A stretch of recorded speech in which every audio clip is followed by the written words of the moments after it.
৩১৩ বার দরুদে ইব্রাহিম পাঠ করে যা অসম্ভব ছিল তাও সম্ভব হয়ে গেল। দরুদে ইব্রাহিম অত্যন্ত পাওয়ারফুল একটি আমল। ৩১৩ বার দরুদে ইব্রাহিমের আমলের বিষয়ে আজকের এই ভিডিওতে আলোচনা করবো ইনশাআল্লাহ। এই ভিডিওতে মূলত ৩১৩ বার দরুদে ইব্রাহিম পাঠ করে একজনের দোয়া কবুল হয়েছে, সেই দোয়া কবুলের গল্পটাই আজকে আমি আপনাদেরকে শোনাবো ইনশাআল্লাহ। এই দোয়া কবুলের গল্পটি শুনলে বুঝতে পারবেন যে ৩১৩ বার দরুদে ইব্রাহিম পাঠ করে আল্লাহ সুবহানাহু ওয়া তাআলা কত বড় অসম্ভব একটা দোয়া কবুল করে নিলেন। এই গল্পের মধ্যে আপনারা জানতে পারবেন যে ৩১৩ বার দরুদে ইব্রাহিম তিনি কিভাবে আমল করেছিলেন সেটাও, এবং কোন অসম্ভব বিষয়ে তিনি দোয়া করেছিলেন সেটাও আপনারা জানতে পারবেন। তাই দোয়া কবুলের গল্পটি শেষ পর্যন্ত মনোযোগ সহকারে শুনতে থাকুন। আপনিও যদি এইভাবে আমল করেন তাহলে ইনশাআল্লাহ আপনার যত বড় অসম্ভব দোয়াই হোক না কেন আল্লাহ সুবহানাহু ওয়া তাআলা কবুল করে নেবেন। আমরা সত্য ঘটনা অবলম্বনে বাস্তব মানুষের জীবনের দোয়া কবুলের গল্পগুলো আপনাদের সঙ্গে শেয়ার করে থাকি। আপনিও চাইলে আপনার বাস্তব জীবনের দোয়া কবুলের গল্পটি আমাদের সঙ্গে শেয়ার করতে পারেন, আমাদের চ্যানেলে প্রচার করা হবে। দোয়া কবুলের গল্প পাঠানোর জন্য আমাদের ইমেল আইডি ব্যবহার করবেন। আমাদের ইমেল আইডি হলো khalidhasan6695@gmail.com। এটা আমরা ডেসক্রিপশনেও লিখে দিচ্ছি। তো চলুন দোয়া কবুলের গল্পটি আমি খালিদ হাসান আপনাদেরকে হুবহু পড়ে শোনাই। গল্পের শুরুতে তিনি লিখেছেন, আমি ৩১৩ বার দরুদে ইব্রাহিম পাঠ করলাম আর যা অসম্ভব ছিল তাও সম্ভব হয়ে গেল। এরপরে তিনি লিখছেন, আসসালামু আলাইকুম, আমার একটা সমস্যা ছিল যেটা আইলিড ডার্মাটাইটিস নামে পরিচিত। প্রায় ৩ বছর ধরে এই সমস্যায় ভুগছিলাম। অনেক ঔষধ, ট্যাবলেট আর ক্রিম ব্যবহার করেছি, অনেক দামি দামি ক্রিমও ব্যবহার করেছি, কিন্তু কিছুতে কিছু হচ্ছিল না। সবকিছু ব্যবহার করেও কোনো উপকার পাইনি, বরং আমার চোখের চারপাশে কালো হয়ে গিয়েছিল, অনেকটা ডার্ক সার্কেলের মতো। অনেকে আমাকে জিজ্ঞেস করতো, তোমার চোখে কি হয়েছে, এত কালো কেন, তুমি কি দেরি করে ঘুমাও নাকি সবসময় ফোনের মধ্যেই থাকো? আমার পূর্ব পরিচিত কেউ আমাকে চিনতেই পারতো না। এজন্য অনেক সময় আমি কারো বাসায়ও যেতাম না, কোনো সামাজিক অনুষ্ঠানেও অংশ নিতাম না। নিজের চেহারাটা নিজেই চিনতে পারতাম না, বয়সের চেয়েও বেশি বয়স্ক লাগতো। অনেক হোম রেমেডি, মাসাজ আর ডায়েট প্ল্যান ট্রাই করেছি, কিছুই কাজ করেনি।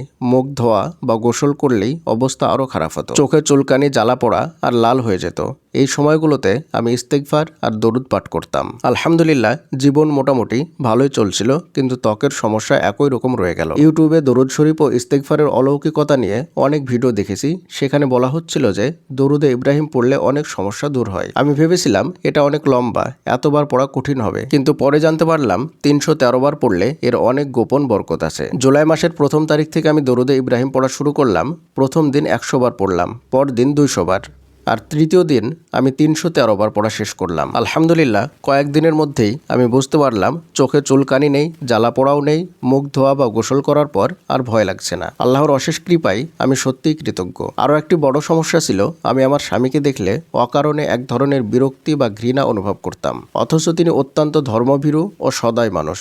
আমি আল্লাহর কাছে দোয়া করলাম, ইয়া আল্লাহ, আমার অন্তর থেকে এই ঘৃণা দূর করে দাও, যেন আমি আবার আমার স্বামীকে ভালোবাসতে পারি। আলহামদুলিল্লাহ, কয়েকদিনের মধ্যেই আবার আমার স্বামীর প্রতি ভালোবাসা ফিরে আসে। আরও একটি সমস্যা ছিল, হায়েজ চলাকালীন দ্বিতীয় বা তৃতীয় দিনে অনেক ব্যথা হতো, কিন্তু এবার কোনো ব্যথাও অনুভব করিনি। আলহামদুলিল্লাহ, দরুদে ইব্রাহিম একটি অলৌকিক চাবি যা বরকতের সব বন্ধ দরজা খুলে দেয়। আমি এই দরুদে ইব্রাহিম কখনোই ছাড়বো না ইনশাআল্লাহ। প্রিয় দিনী ভাই এবং বোনেরা, দোয়া কবুলের গল্পটি আপনারা নিজ কানেই শুনলেন। আল্লাহ সুবহানাহু ওয়া তাআলা এই দরুদে ইব্রাহিমের মধ্যে এত বেশি বরকত রেখেছেন যা আপনার জীবনের সমস্ত সমস্যা সমাধান করার জন্য যথেষ্ট ইনশাআল্লাহ। তবে বিষয় হলো, এই দোয়া কবুলের গল্পের মধ্যে তিনি ৩১৩ বার দরুদে ইব্রাহিমের বিষয়টা উল্লেখ করে দিয়েছেন নির্দিষ্টভাবে, কিন্তু আপনি এটাকে নির্দিষ্ট করে নেবেন না। আমি এর আগে অনেক ভিডিওতে বলেছি যে যার যেমন সমস্যা তাকে সেইভাবে আমলটা করে নিতে হবে নিজের মতো করে। যে আমল আল্লাহ সুবহানাহু ওয়া তাআলা এবং রাসূলুল্লাহ সাল্লাল্লাহু আলাইহি ওয়াসাল্লাম নির্দিষ্ট করে দেননি, সেটা নির্দিষ্ট করে দেওয়া ঠিক নয়। আপনি যদি মনে করেন যে ৩১৩ বারই পড়তে হবে, তাহলে এটা বিদআত হয়ে যাবে।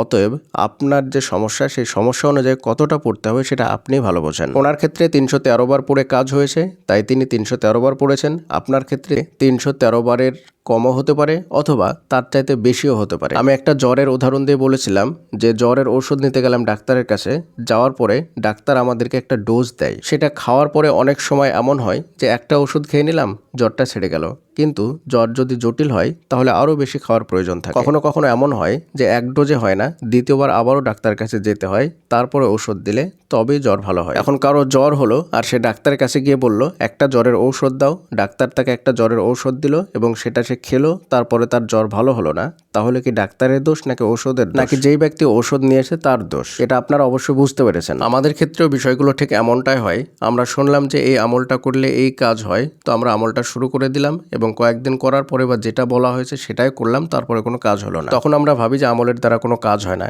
কিন্তু বিষয়টা এমন নয়, অবশ্যই কাজ হয়, কিন্তু আমরা ওই যে জ্বরের ঔষধের মতো বিষয়টা ভেবে নেই। তাই আবারও বলছি, 313 বারে আপনাকে করতে হবে বিষয়টা এমন নয়। তার চাইতে কমেও কাজ হতে পারে অথবা তার চাইতে বেশিও করতে হতে পারে। আর কখনোই নির্দিষ্ট করে 313 বারকে অপরিহার্য বানিয়ে ফেলবেন না, এটা বিদআত হবে, এতে গুনাহ হবে। যদিও দরুদে ইব্রাহিম বেশ বড় একটা দরুদ, অনেকের হয়তো সমস্যা হবে, একটু সময় লাগবে, তারপরেও কষ্ট করে হলেও পড়বেন। এবার অনেকে হয়তো বা প্রশ্ন করবেন যে ভাইয়া, দরুদে ইব্রাহিম না পড়ে যদি ছোট দরুদ পড়ি তাহলে কি হবে না? অবশ্যই হবে, কিন্তু আমি আপনাকে বলবো দরুদে ইব্রাহিম পড়ুন, কারণ এই দোয়া কবুলের গল্পের মধ্যে তিনি দরুদে ইব্রাহিম পড়েই তার সমস্যাটার সমাধান হয়েছে এটা বলেছেন। আর আমিও যখন দরুদ শরীফের আমল করি তখন আমি দরুদে ইব্রাহিমটারই আমল করি। তাই আপনাকে বলবো যে দরুদে ইব্রাহিম আমল করুন। এবার অনেকেই বলবেন যে দরুদে ইব্রাহিম কোনটা সেটা আপনি জানেন না। আপনাকে বলে দেই, নামাজের শেষ বৈঠকে যে দরুদ শরীফ পড়া হয় সেটাকে দরুদে ইব্রাহিম বলে। এরপরে আমরা মুখে একবার বলে দিচ্ছি আপনাদের সুবিধার্থে। দরুদ ইব্রাহিম হলো আল্লাহুম্মা সল্লি আলা মুহাম্মাদিন ওয়া আলা আলি মুহাম্মাদ কামা সল্লাইতা আলা ইব্রাহিমা ওয়া আলা আলি ইব্রাহিমা ইন্নাকা হামিদুম মাজিদ। আল্লাহুম্মা বারিক আলা মুহাম্মাদিন ওয়া আলা আলি মুহাম্মাদ কামা বারাকতা আলা ইব্রাহিমা ওয়া আলা আলি ইব্রাহিমা ইন্নাকা হামিদুম মাজিদ। এটাই হলো দরুদ ইব্রাহিম। এবার অনেকে জিজ্ঞেস করবেন যে এটা পড়ার জন্য কি কোনো নির্দিষ্ট সময় আছে?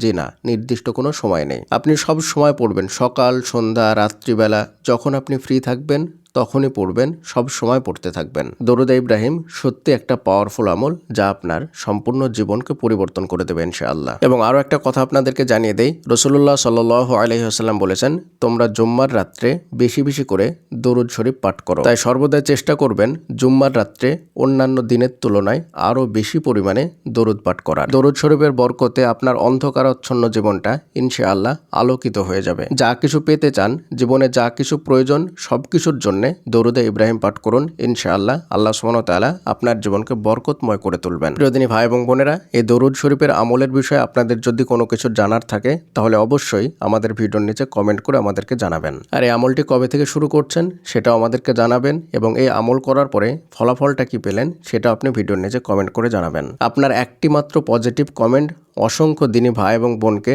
দোয়ার প্রতি আরো উৎসাহ করে তুলবে। তাদের অন্তরে আল্লাহ সুবহানাহু ওয়া তাআলার প্রতি ভরসা আসবে এবং দোয়া করতে তারা স্বাচ্ছন্দ্য বোধ করবে, দোয়ার প্রতি আগ্রহ বাড়বে। প্রিয়দিনী ভাই এবং বোনেরা, আপনারা যদি আমাদের ফেসবুক পেজ ফলো করতে চান তাহলে আমাদের ফেসবুক পেজ ফলো করতে পারেন। ফেসবুকে সার্চ বক্সে গিয়ে ইসলামিক মোটিভেশনাল স্পিচ লিখবেন, ইনশাআল্লাহ আমাদের পেজটি চলে আসবে। আমাদের পেজের লোগো এবং ভিডিও দেখে চিনে নিতে পারবেন। দরুদ শরীফ এবং ইস্তেগফারের আমলের বিষয়ে আরও একটা ভিডিও আসছে, রমজান মাসে দরুদ শরীফ নাকি ইস্তেগফার কোন আমলটা বেশি করবেন এ বিষয়ে। আপনারা যদি আমাদের এই ভিডিওটি দেখতে চান তাহলে অবশ্যই আমাদের চ্যানেলে চোখ রাখুন। পরিশেষে আল্লাহ তাআলার নিকটে দোয়া করি, আল্লাহ তাআলা যেন আমাদের সকলকে এই দরুদে ইব্রাহিম বেশি বেশি করে আমল করার তৌফিক দান করুন, আমিন। আমরা সবাই এক অপরের জন্য দোয়া করব, কারণ এক মুসলিম অপর মুসলিমের পিছনে দোয়া করলে আল্লাহ সুবহানাহু ওয়া তাআলা সেই দোয়া অতি দ্রুত কবুল করে নেন। ওয়া আখিরি দাওয়ানা আনিল হামদুলিল্লাহি রাব্বিল আলামিন। আসসালামু আলাইকুম ওয়া রাহমাতুল্লাহি ওয়া বারাকাতুহু।